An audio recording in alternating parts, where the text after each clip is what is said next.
Alô Brasil, alô mundo, tudo bem com vocês? Aqui Fernando Betete, seu jornalista de confiança, fazendo a cobertura aqui no 2º Congresso de Práticas Integrativas no Tratamento e Prevenção do Câncer.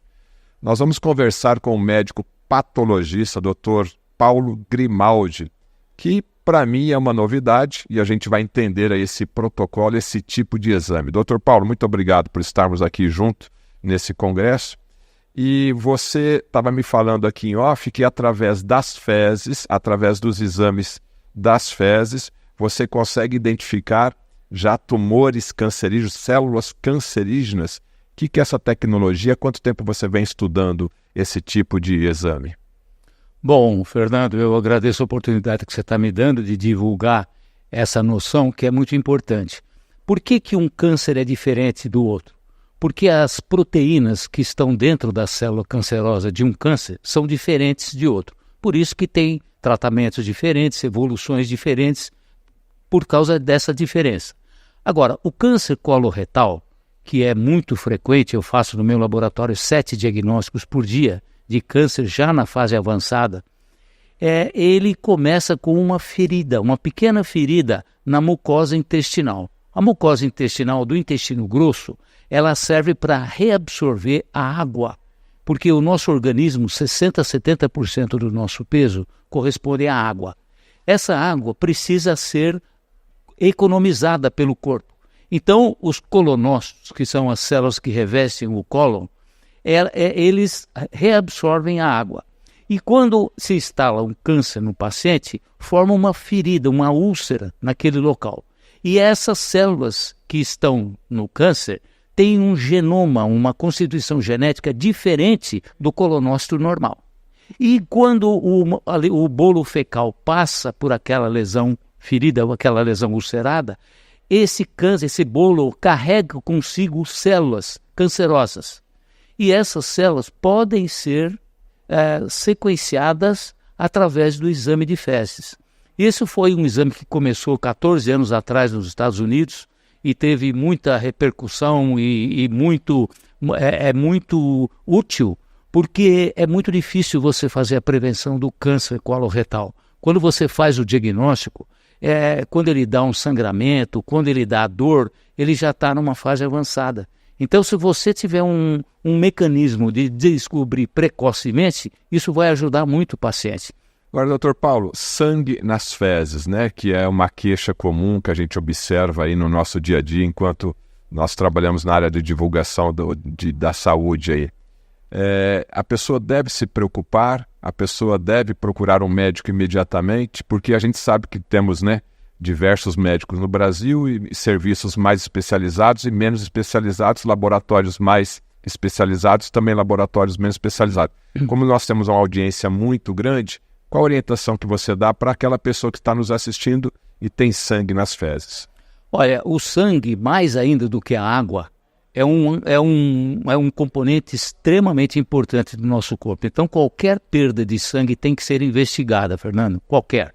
Então, existe um teste chamado pesquisa de sangue oculto nas fezes, que a pessoa faz e detecta que tem o câncer, e aí o sangue. E aí tem que ver.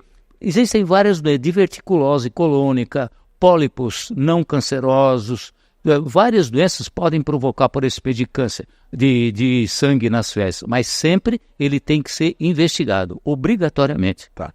Agora, voltando aí para o seu exame, para o seu protocolo, há quanto tempo você está estudando esse tipo de exame? É só o seu laboratório que faz isso? Esse protocolo já está disponível em todos os tipos de laboratórios ou ainda não? Ainda não. Porque esse exame começou, como eu falei, nos Estados Unidos e o ano passado teve um congresso de gastro em Chicago e eu fui para lá exatamente para fazer uma parceria com o descobridor, vamos dizer assim, desse tipo de câncer, para trazer para o Brasil. A minha ideia era trazer para o Brasil, dada a alta incidência que eu tenho no meu laboratório, que é um laboratório pequeno, mas você imagina no Brasil inteiro o que está acontecendo.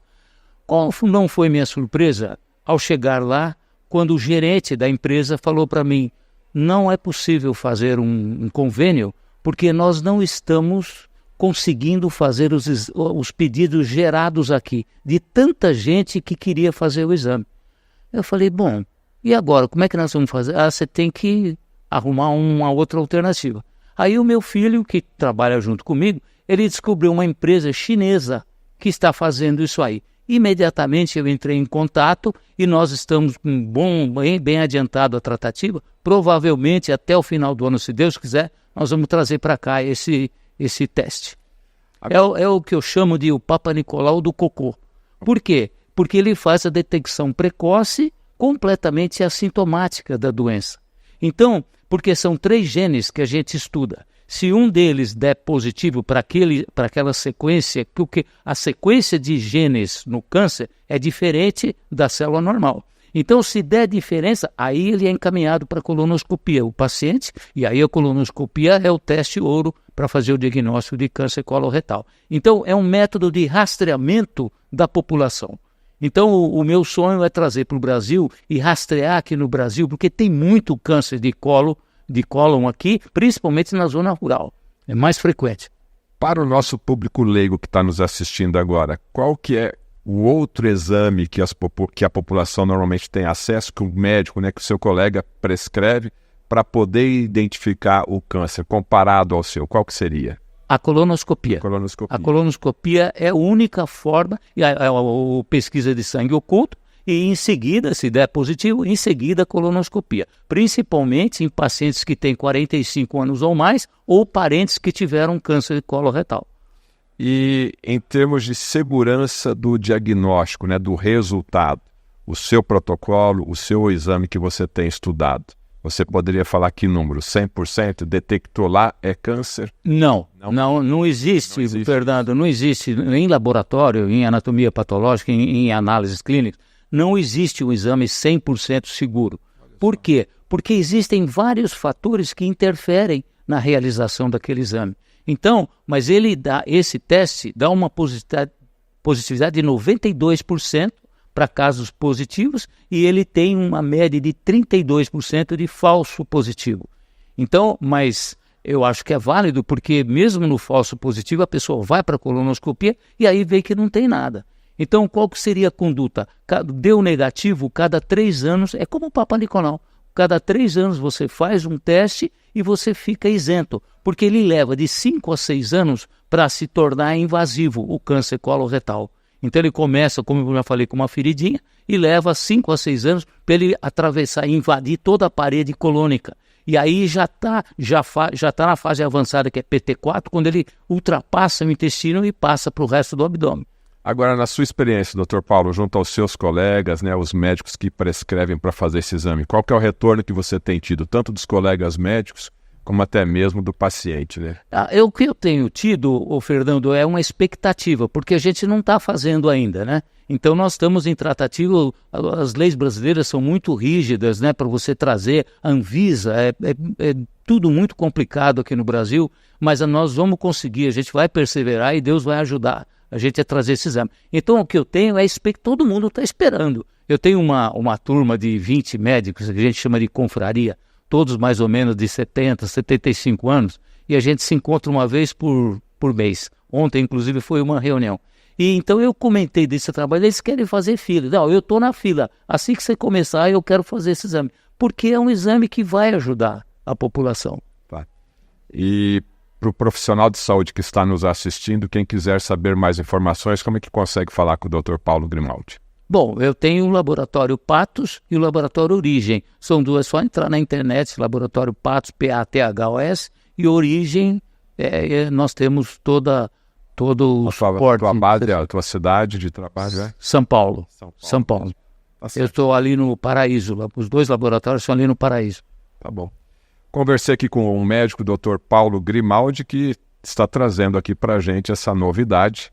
E aí você que é da Anvisa, você que é do Ministério da Saúde, são novidades, o saber ele é muito dinâmico, o conhecimento ele é muito dinâmico e nós não podemos perder tempo com muitas burocracias.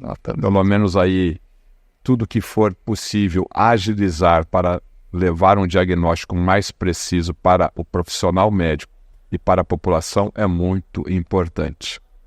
Muito obrigado pela sua audiência. Até a próxima vez. Tchau.